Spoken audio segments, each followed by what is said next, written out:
Hi friends. இப்போ நான் எங்கே இருக்கேன்னு பார்த்தீங்கன்னா தூத்துக்குடியில் தான் இருக்கோம். தூத்துக்குடியில் நேற்று நைட் லோடு இறக்கணும். லோடு இறக்கிட்டு இன்றைக்கி காலையில் ஷெட்டுக்கு வந்தோம். ஷெட்டுக்கு ஆஃபீஸ்க்கு வந்ததுமே பார்த்திங்கன்னா வண்டி நிறைய இருந்துச்சு.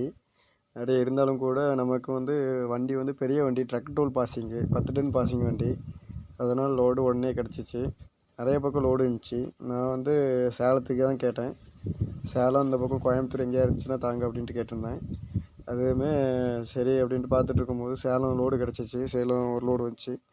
சரி ஏற்றலாம் அப்படின்ட்டு, சரி ஓகே சேலம் போகலாம் அப்படின்ட்டு வந்துட்டேன். சேலம் இந்த கம்பெனிக்கு தான் வந்தேன். இந்த கம்பெனியில் தான் லோடு ஏற்றணும். லோடு ஏற்றி முடிச்சாச்சு. இப்போ லோடு ஏற்றி லோடு பண்ணி பாய் போட்டாங்க. பாய் போடுறதுக்கு காசு சில டைம் பார்ட்டி கொடுப்பாங்க, அப்படி இல்லைன்னா நம்ம தான் கொடுக்கணும்.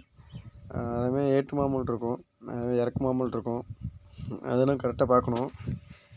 இப்போ ஒரு வேளையை ஏற்றி முடிச்சாச்சு. ஏற்றிட்டு பாய் போட்டாச்சு.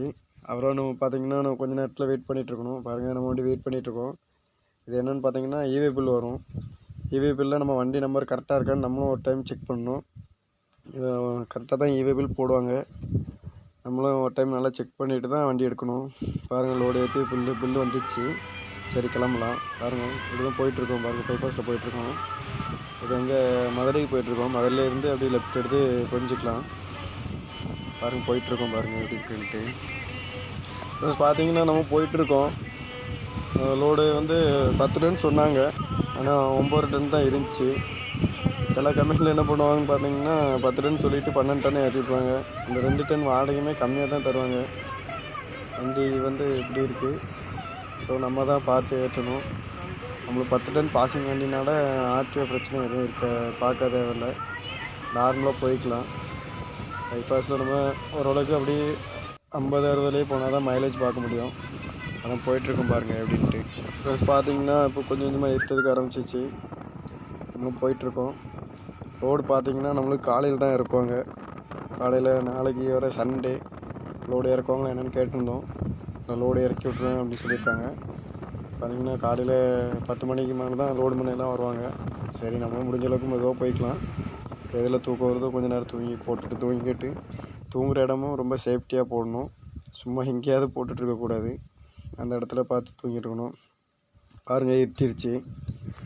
நைட் டைம் ஆயிடுச்சு. இப்போ பார்த்திங்கன்னா நம்ம எங்கே போயிட்டுருக்குன்னு பார்த்திங்கன்னா கொடை ரோடு பக்கம் போயிட்டுருக்கோம். மதுரை தாண்டி கொடை ரோடு பக்கத்தில் போயிட்டுருக்கோம்.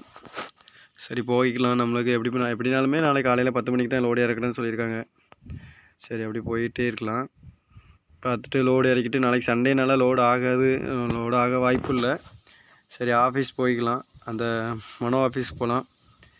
இதில் மனோ ஆஃபீஸ் நம்பர் போட்டிருக்கேன் பாருங்கள். யாராவது சேலம் வந்தீங்கன்னா, நம்ம வண்டி மாதிரி வந்தீங்கன்னா அந்த ஆஃபீஸில் லோடு எடுத்துக்கோங்க. ரெகுலராக நம்ம சேலத்தில் மனோ ஆஃபீஸில் தான் லோடு ஏற்றுவோம். ஏதோ நாகர்கோவில் பக்கம் மாரத்தான பக்கம் லோடு பிடிச்சி தருவார். கமிஷனும் ஆவரேஜாக வாங்குவார், ரொம்ப ஒன்றும் அதிகமாக வாங்க மாட்டார். சரி போய்க்கலாம். நம்ம இன்றைக்கி லோடு இறக்கிட்டு நாளைக்கு சண்டே லோடு இறக்கிட்டு அப்புறம் ஆஃபீஸ் போய்க்கலாம்.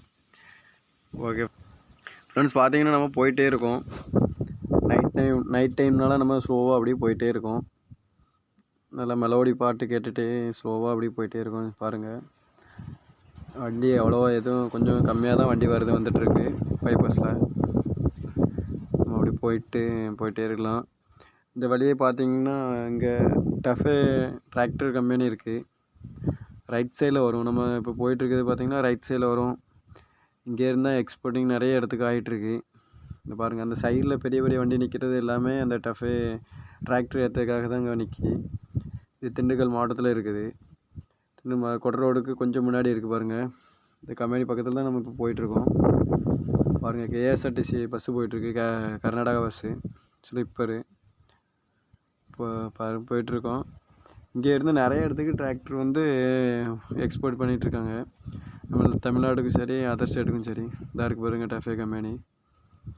இதை காட்டுறேன் பாருங்கள். இதுதான் டஃபே கம்பெனி. இங்கே நிறைய பேர் வேலை பார்க்காங்க.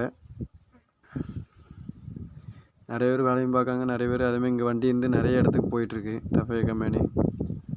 பாருங்கள், அப்படி போயிட்டுருக்கோம் நம்ம. ஃப்ரெண்ட்ஸ் பாருங்கள், இந்த டிராக்டருமே 2 செட்டாக ஏற்றி விட்ருக்காங்க. அதாவது பெரிய டெய்லரில் கீழே ஒரு 4 டிராக்டரும் மேலே ஒரு 4 டிராக்டரும் ஏற்றி விட்ருக்காங்க. இந்த இருட்டுனால தெரியல. லெஃப்ட் சைடில் வண்டி லோடு ஆகி நிற்கிது. அது அவங்களுக்கும் இதே இதாக தான் இருக்கும். இவே பில் வந்த அப்புறம் தான் கிளம்ப முடியும். இப்போலாம் பார்த்தீங்கன்னா எந்த வண்டியாக இருந்தாலும் இவே பில் போட்டு தான் அனுப்புவாங்க. வண்டி நம்பர் வந்து ஃபஸ்ட்டே கேட்பாங்க எப்படி இருக்குன்னு, நம்ம நம்பர் கொடுக்கணும். அதேமாரியுமே இவே பில்லு வந்ததுக்கப்புறம் நம்ம வண்டி நம்பர் செக் பண்ணி தான் எடுக்கணும். அப்படி இல்லை அப்படின்னா அதை நம்ம ஆஃபீஸர் எதாவது செக் பண்ணாங்கன்னா மாட்டிப்போம். ஒரு நம்பர் தப்பாக இருந்தால் கூட நம்மளால் வண்டி போக முடியாது. 2 நாள் 3 நாள் ஆயிரும். பாருங்கள் போயிட்டுருக்கோம் ஹெவி வெஹிக்கிள். ஃப்ரெண்ட்ஸ் இப்போ கரெக்டாக டைம் பார்த்தீங்கன்னா 11:40. கொடரோடு டோல்கேட் பக்கத்தில் நிற்கிறோம். செம தூக்கம். நல்லா ஒரு வாரம் நல்லா வீட்டில் இருந்துட்டு வண்டிக்கு வந்ததுக்கப்புறம் நல்லா தூக்கமாகிடுச்சு. அதான் சரின்ட்டு கொடரோடு டோலில் டீ குடிக்கலான்ட்டு லெஃப்ட் போய்க்கிட்டேன். பாருங்கள் நம்ம வண்டி ஊட்டி வண்டி நிற்கி, கயிறு வண்டி. ஊட்டி வண்டினாலே லாரி தனியாக தெரியுது. அந்த மஞ்சள் கலர் வண்டி தான் ஊட்டி வண்டி. ஃப்ரெண்ட்ஸ் பார்த்தீங்கன்னா இப்போ நம்ம பங்கு வந்துட்டோம். டீசல் போட்டுக்கலாம் அப்படின்ட்டு ஊரில் வச்சு ஒரு 4000 ரூபாய்க்கு டீசல் அடிச்சுட்டு அப்படியே வந்தோம். தூத்துக்குடி போய் இறக்கிட்டு அப்புறம் இப்போ எங்கே இருக்குன்னு பார்த்தீங்கன்னா திண்டுக்கல் தாண்டி இருக்கோம். திண்டுக்கல் தாண்டியுமே சரி டீசல் போட்டுக்கலாம் அப்படின்ட்டு விட்ருக்கோம். ஃப்ரெண்ட்ஸ் பார்த்தீங்கன்னா டீசல் போட்டு முடிச்சாச்சு. சரி கிளம்பிக்கலாம் அப்படின்ட்டு நம்ம கிளம்புறோம். இப்போ அப்படியே வந்த உடனே பைபாஸில் ஏறிட்டு அப்படி போய்க்கலாம். போயிட்டு எவ்வளோ தூரம் ஓட்ட முடியுமோ அவ்வளோ தூரம் ஓட்டுறோம். ஓட்டிகிட்டு நாமக்கல் பக்கத்தில் எதையாவது லெஃப்ட்டு எடுத்து இங்கே ஒரு 3 மணிக்கு தூங்கிக்கிட்டு அப்புறம் காலையில் எழுந்துச்சி போய்க்கலாம். எப்படினாலுமே நாளைக்கு நமக்கு 10 மணிக்கு தான் லோடு இறக்குறேன்னு சொல்லியிருக்காங்க. ஸோ அதனால் மெதுவாக போய்க்கலாம். எதில் தூக்கம் வருதோ அதில் நல்லா இடம் பார்த்து தூங்கிட்டு. ஃப்ரெண்ட்ஸ் நாம் இப்போ சேலம் வந்துட்டோம். சேலத்தில் இப்போ அந்த பாலத்தில் லெஃப்ட்டு போகணும். லெஃப்ட்டு போய்க்கலாம். அப்படி ஒரு வழியாக எப்படியோ அந்த லொக்கேஷன் கண்டுபிடிச்சி வந்தாச்சு. பக்கத்தில் அந்த சட்டக்கல்லூரி இருக்குன்ட்டு சொன்னாங்க. சட்டக்கல்லூரி பக்கத்தில் வாங்க அப்படின்ட்டு. அங்கே தான் அவங்க குடோனு. சரி கேட்டு எப்படியோ வந்தாச்சு. பெரிய இடத்துல கொஞ்சம் அட்ரஸ் கண்டுபிடிக்க கொஞ்சம் சிரமம் தான். லோடுமேன் வந்துட்டாங்க. சரி ஒரு வழியாக எப்படியோ ஞாயிற்றுக்கிழமைனால பரவாயில்ல, லோடுமேன் இறக்குதான்ட்டாங்க. நமக்கு வண்டி லோடு இறக்குனாலே போதும். பாருங்கள் இறக்கிட்டு இருக்காங்க லோடுமேன்லாம். நீட்டாக இருக்குது. பிளாஸ்டிக் சாக்குனால பின்னாடி வலுமா என்னன்னு பார்க்கணும். லோடு ஏற்றுற இடத்துல எப்போவுமே கொஞ்சம் கவனமாக தான் லோடு ஏற்றணும். பாருங்கள் லோடுமேன் எல்லாமே இறக்கிட்டுருக்காங்க. கொஞ்ச நேரத்தில் இறக்கிடுவாங்க. பேக் கட்டி ஒரு அட்டி இப்போ இறக்கிட்டாங்க. பிரச்சனை ஒன்றும் இல்லை. நல்லா நீட்டாக வந்துட்டோம். காலையில் ஒரு 8 மணிக்கெலாம் வந்துட்டோம். லோடுமேன் ஒரு 9 மணிக்கு வந்தாங்க. லோடுமேன் ஓகே ஃப்ரெண்ட்ஸ் இறக்கிட்டு இருக்காங்க. அடுத்த வீடியோவில் பார்க்கும்.